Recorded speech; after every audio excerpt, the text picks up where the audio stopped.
All right, hey everybody, welcome back to the channel. We are making progress on the gray Wrangler JL. In the last video, we got the Rhino rack, roof rack, and the backbone system installed. I am waiting for some parts to come in so I can start adding my accessories to the roof rack. But we have plenty more work to do here on this thing. So we're gonna get started on it today. Just to give you an idea, this is the list of stuff I have to do to the gray JL. Of course, I got a bunch of other lists up there for other projects. Still have some work to do on the Gladiator. And then of course you've got the Jeepster and the Wagoneer and all kinds of other stuff. So anyways, we're gonna get going on the gray Jeep again today.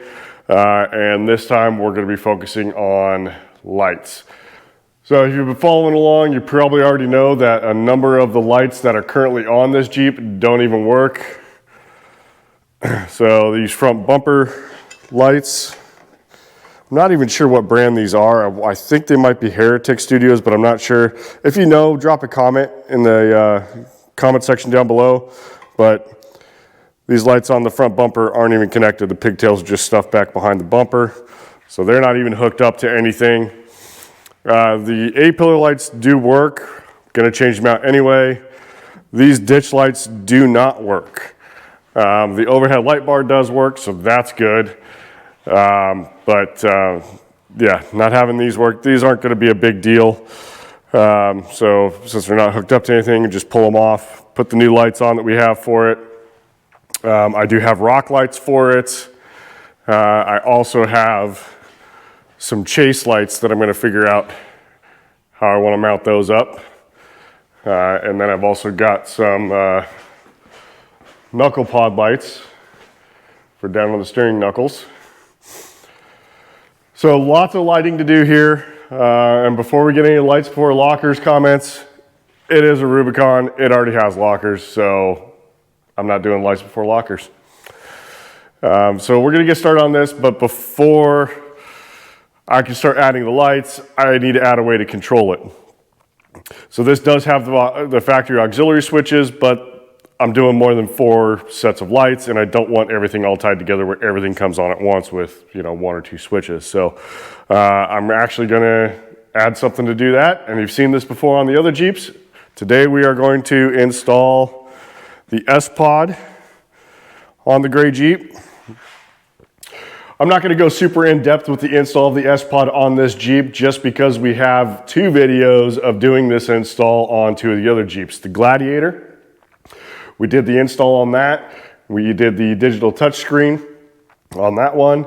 And on the 392, we did the same one that we're doing on this one. The problem I have with the digital touchscreen is that the screen goes to sleep.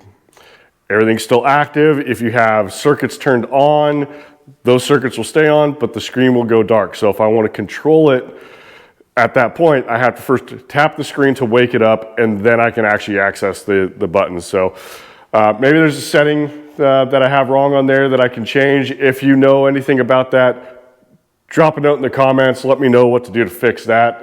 But for that whole reason, I switched up on these other 2 Jeeps to just go into the physical touch buttons. So we're going to get started with installing the S-Pod on this Jeep, and then we can start working on the actual lights. All right, so I got the S-Pod panel set up. Decided to do this first so that I can run the Ethernet cable and figure that out. So that's going to be my next step. I did clean this up a little bit, not as far as dust and dirt, but got rid of some stuff that I simply am not going to use. There's previously a bracket right here with a quad lock on it. No idea what I would actually use that for. I'm probably going to get rid of this. I may just relocate it.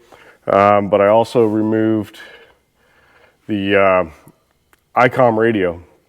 So we messed around with it a little bit the other day, and it's just above and beyond my skill level at this point. So I'm going to keep that off to the side for right now. I may reinstall it in the future. But as of right now, I'm just going to take it out and go with the same Midland radio that I put in the Gladiator, and I've got one for the 392 as well. So we're going to roll with that. So I do need to start figuring out how to route this Ethernet cable, and that's going to be interesting. On the Gladiator, I actually folded the windshield down and ran it through there. But this has that KC light bar on it, which I may have to take off to sort out the ditch lights and A-pillar lights anyway. So gonna take a look here and see if I can figure out how to run this and how much I have to tear apart and get this thing set up and rocking and rolling. So we'll get this next step done.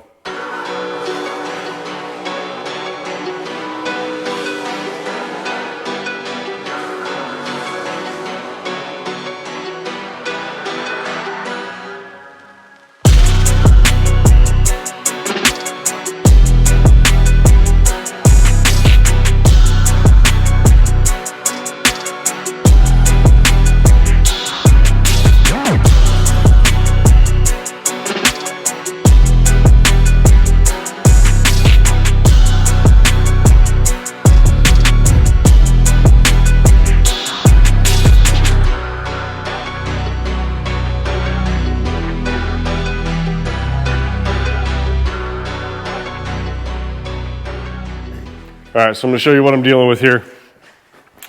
To run the Ethernet cable for the S-Pod, I want to run it underneath the windshield. So I need to fold the windshield down. To do that, this entire bracket needs to come off. And of course, we've got lights hanging off here and the bracket itself and everything else. I've got the other side apart. And aside from everything just being absolutely filthy underneath, which is kind of to be expected, we have side cameras mounted to these A-pillar brackets that run down and in. And so far, I haven't found any point to disconnect that camera so that I can completely remove this A-pillar bracket and get it out of the way. This is the wiring harness for the A-pillar lights that were there. The ditch lights, I still have to chase that down and figure that out. Because those are not working. The A-pillar lights were, but I'm going to something different anyway, so that's got to be pulled out and removed. And man, this is turning into a big project. Oh well, that's what we do. So got to figure out how to get these A-pillar brackets out of the way so that I can fold the windshield down and chase everything through and start running the wires that I want. So we'll see how it goes. All right, so I got the windshield laid down. Look at the amount of dirt and filth in this thing.